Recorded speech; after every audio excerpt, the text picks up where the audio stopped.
Bom dia a todos. Bom dia. Que a paz de nosso Senhor Jesus Cristo e as bênçãos e proteção de nossa Mãe Santíssima Maria de Nazaré estejam entre nós.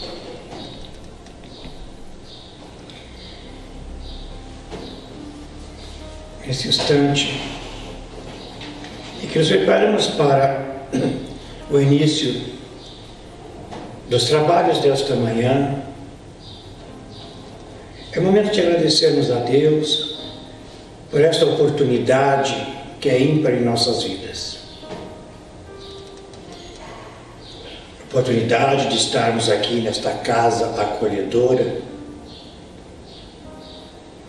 aonde recebemos as indicações para o nosso melhor caminhar, aonde recebemos o Evangelho de Jesus, à luz da doutrina espírita. Nesse instante, eu imploro aos espíritos trabalhadores desta casa que só têm o bem como seu tempo, que ampare e oriente o nosso irmão Antônio para esta manhã, onde fará a sua apresentação do seu trabalho da semana, que ele possa, intuído pelo bem, ser feliz no seu propósito. E é assim que, em nome de Jesus, em nome da nossa Mãe Santíssima Maria de Nazaré, é que damos início a mais uma manhã de trabalho. Que a vontade do Pai se faça sobre todos nós, muito antes do que a nossa. Que assim seja, Senhor. Que assim seja. Então eu convido o nosso irmão Antônio para assumir o seu posto. Bom dia a todos.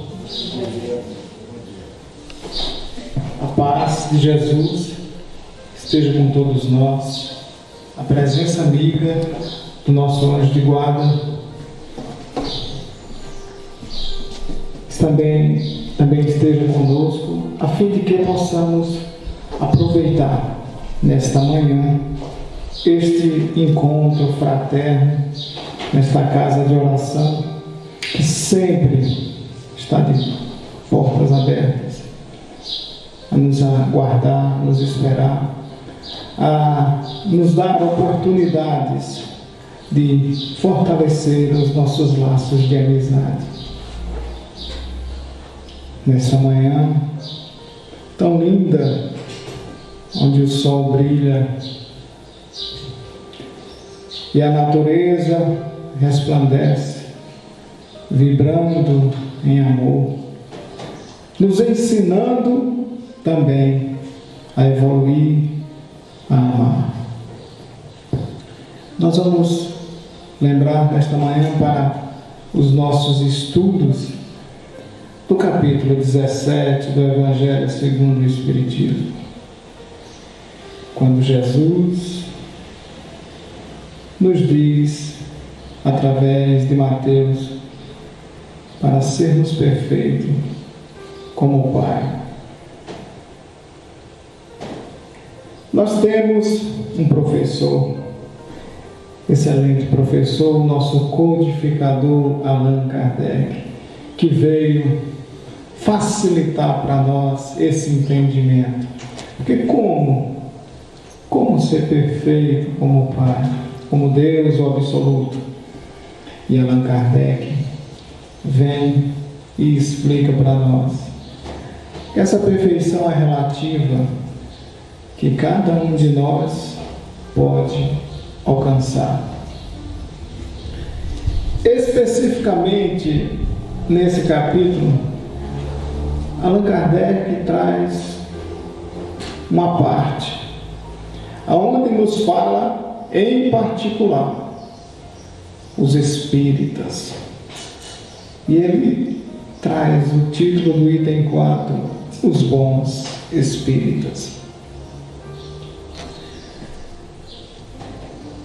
Quando ele começa a falar, ele diz assim, de que O Espiritismo, bem estudado, o Espiritismo bem sentido, nos leva a estas características. Ele se referia ao item 3, as características do homem de bem. O homem de bem é o verdadeiro cristão.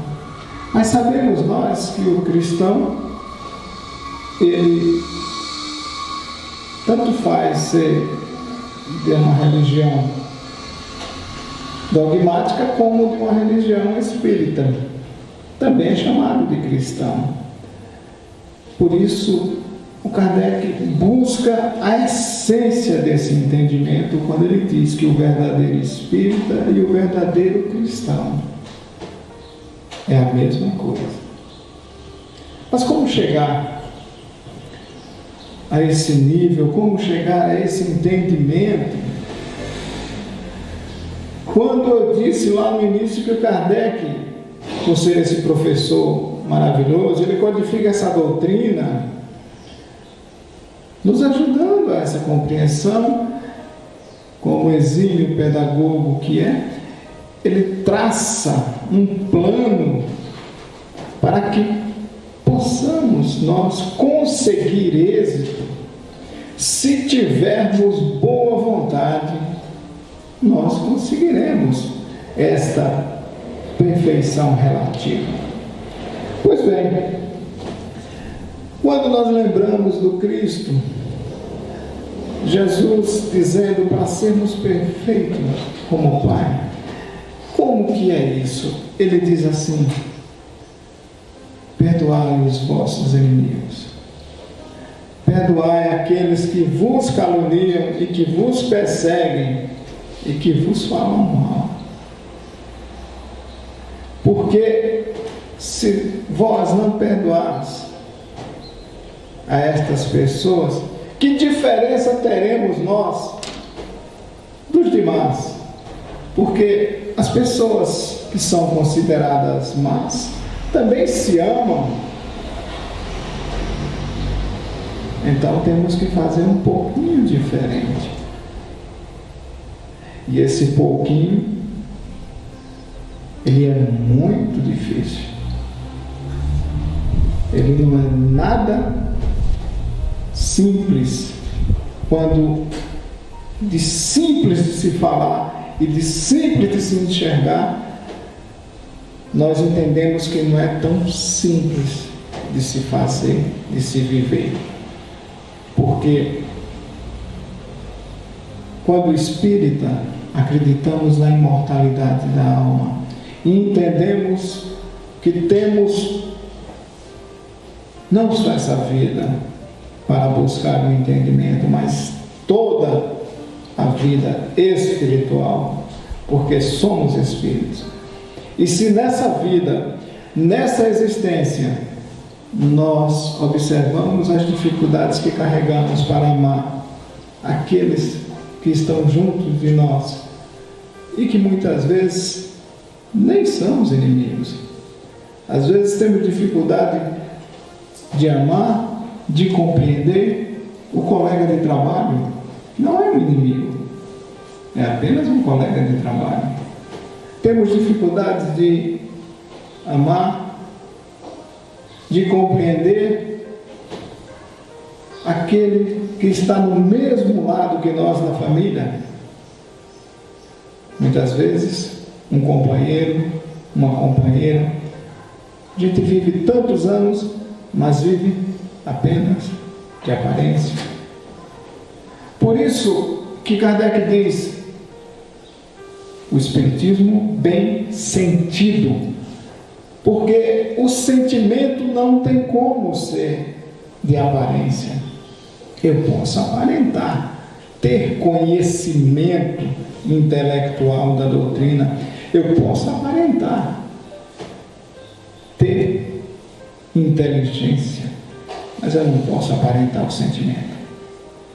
O sentimento vem do coração, e isso é natural em nós. Faz parte da nossa mudança instintiva, porque o Kardec lá atrás ele explica para nós que a inteligência, o instinto é uma inteligência rudimentar. Aquela inteligência inicial que está lá nos nossos irmãozinhos animais, que nos ensinam tanto. Essa mesma inteligência está no reino vegetal. Instintivamente, uma semente tem a determinação de quando está ali preparada no solo, de se erguer, levantar-se e se transformar numa árvore frondosa. Um exemplo para nós que quando caímos, muitas vezes temos dificuldades de levantar. Por isso que Jesus dizia: tendes fé do tamanho de um grão de mostarda, uma semente, que ali tem uma determinação vigorosa.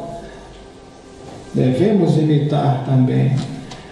Então o instinto, ele é uma inteligência rudimentar. E depois que chegamos no reino animal, muitos de nós, agora pensando, raciocinando, ignoramos muitas coisas do nosso instinto e às vezes cometemos erros simples que nos levam a atrasar o nosso processo evolutivo. Razão pela qual a doutrina está presente em nossas vidas, a razão de nos promover o progresso, a reforma íntima, essa proposta da doutrina espírita, essa reforma íntima, o ser de perfeitos, tornar-nos perfeitos. E Allan Kardec, nesse capítulo, em particular para nós, os espíritas, ele diz assim: mas qual a dificuldade? Será que a doutrina espírita tem algum código escondido? Os seus iniciados têm segredos que mais ninguém os conhece? A doutrina não é clara, objetiva? Todos nós sabemos que sim, a doutrina é clara, é objetiva. A doutrina espírita não trouxe uma moral nova. Lá no início do Evangelho segundo o Espiritismo, o primeiro capítulo, Kardec já coloca: eu não vim destruir a lei. Jesus disse isso. A doutrina espírita também não veio destruir a lei, mas sim dar cumprimento. E nós vamos encontrar lá nas mensagens dos Espíritos, nas instruções dos Espíritos, a primeira mensagem dos Espíritos, a orientação, vem do Espírito israelita. Ele traz isso de propósito, para mostrar de que não veio mudar a lei. O Espírito é israelita, conhecedor da Torá, conhecedor da religião oriental, aonde nós buscamos,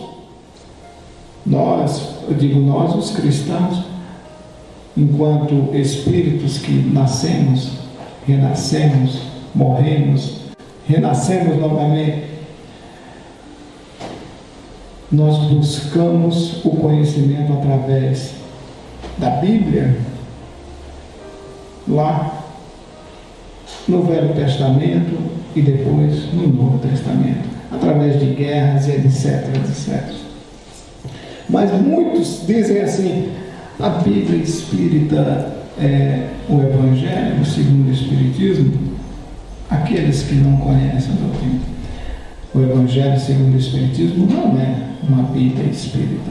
O Evangelho segundo o Espiritismo é uma exegese, É um livro que foi desenvolvido por um professor, um pedagogo, com a intenção de nos facilitar o entendimento da moral de Jesus, como uma espécie de mapa que traça um caminho, facilitando-nos o entendimento. E quando eu digo facilitando, eu lembro também dos nossos irmãos que já se foram, espíritas, que participaram desta casa, para não nos estendermos, aqueles que colaboraram para que esse momento que estamos vivendo agora pudesse estar acontecendo, como pessoas como o seu Pincini, como Hugo Gonçalves, como Dona Dulce, como essas pessoas e tantos outros. Eu não vou aqui conseguir citar os nomes. Outros, como o seu Antônio Fernandes, seu pai, que participaram, trazendo até material de construção para erguer essas paredes. Essas pessoas não tinham a facilidade que temos hoje do estudo dessa doutrina maravilhosa para nos reformarmos intimamente. Allan Kardec, quando ele fala dos bons espíritas, ele também fala de como se reconhece o verdadeiro espírito. Porque eu me recordo, meus queridos irmãos, eu já tenho 50 anos, quando bem mais jovem, eu me recordo de se dizer assim: olha, nossa, ele é espírita, é por isso que ele está falando aqui. Você reconhecia, você olhava assim e dizia: nossa, é por isso que ele vive dessa maneira, ele é espírita. E aqueles que têm 50 ou mais, vai saber o que eu estou dizendo. E hoje, nos dias de hoje, nós dizemos assim: nossa, mas você não é espírita? Por que você está fazendo isso? Por que você pensa dessa maneira? Por que você age assim? Você não é espírita? Hoje nós escutamos assim. Então, reconhece-se o verdadeiro espírita. Ele não se auto-induz. Ele não se apresenta: eu sou o verdadeiro espírita. Ele é reconhecido pelo seu esforço para driblar as más inclinações, para lutar contra as suas próprias más inclinações. Ele é reconhecido pelo esforço que faz para se reformar, pela sua mudança moral de comportamento, se tornando aquele que sente a doutrina, aquele que sente no coração, aquele que busca amar a Deus sobre todas as coisas, amar o seu próximo, compreendendo, respeitando, não sendo preconceituoso, criando pontes.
subhumana, mas maturidade moral, que independe da idade.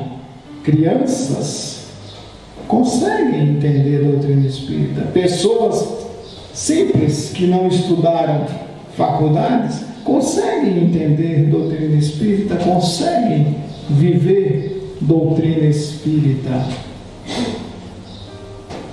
Nós temos um exemplo ímpar, que é chover no molhado, como se diz. Chico Xavier estudou até a 4ª série. Então, não é necessário ir para a faculdade, não é necessário ter um estudo superior para entender doutrina espírita. É necessário boa vontade, o desejo ardente dentro de nós, de dizermos assim: eu vou enfrentar isso, porque, meus queridos irmãos, quando nós lembramos do Cristo, quando nós lembramos da sua jornada aqui na terra e daqueles que resolveram segui-lo, nós vamos ver, nenhum deles encontrou facilidades, nenhum deles encontrou de mão beijada. As pessoas dizem: não, vem aqui, vamos abraçar a sua ideia. Toda ideia nova encontra resistências. A ideia do Cristo era a ideia perfeita: amar a Deus sobre todas as coisas, amar ao próximo como a si mesmo. E mesmo assim, ele foi humilhado, açoitado, crucificado injustamente, sem ter feito uma coisa contrária de que não fosse amar. E mesmo assim, ele foi assassinado. E não só ele, todos, com exceção de João, que morreu de velhice, mas os demais, todos foram assassinados, seus discípulos. Judas, sabemos que cometeu suicídio. Mas você observe, quem decide por uma ideia nova, a ideia do amor, a ideia do bem, não vai encontrar facilidades. Mas é necessário, é importante, porque isso depende de cada um de nós.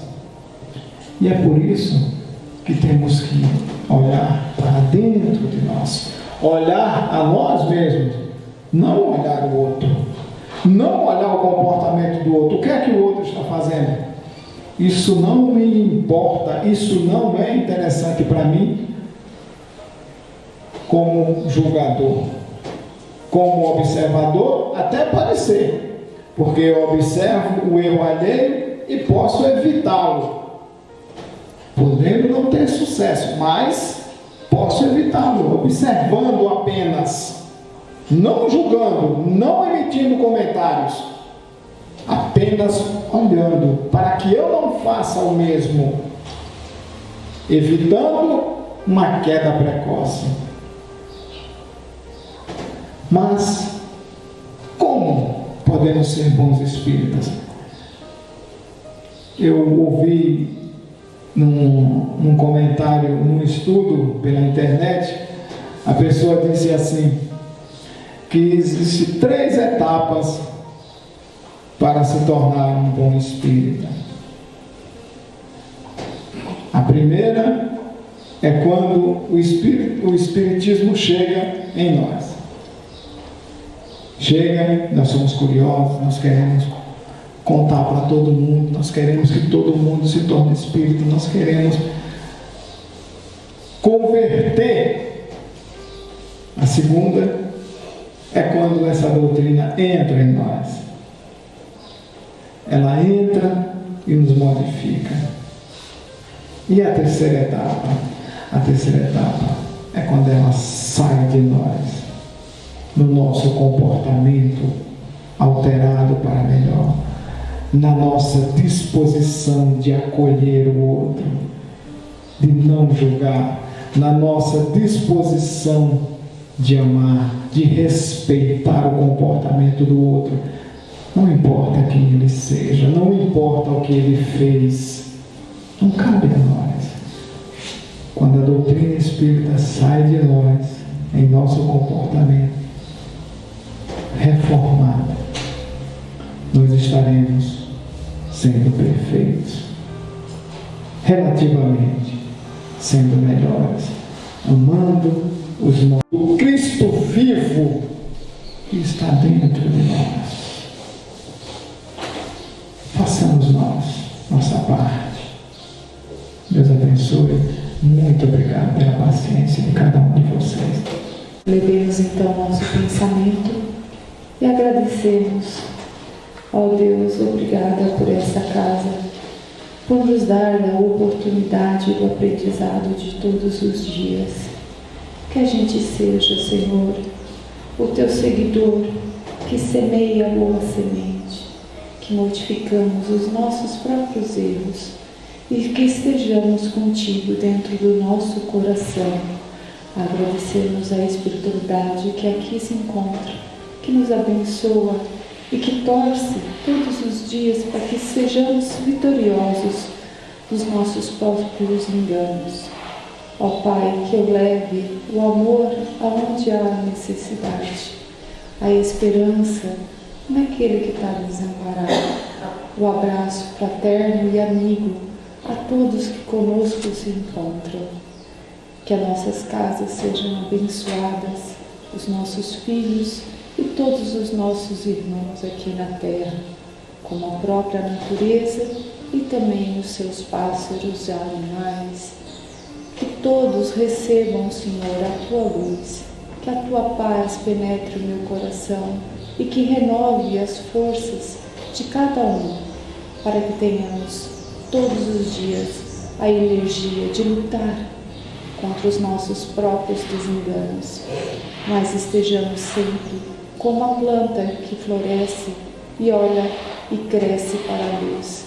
Que jamais te abandonemos essa estrada de louvor e de amor, e que Deus acompanhe a todos vocês nessa luta interna e nessa luta do dia a dia de se tornar o servo fiel e amado. Que assim seja.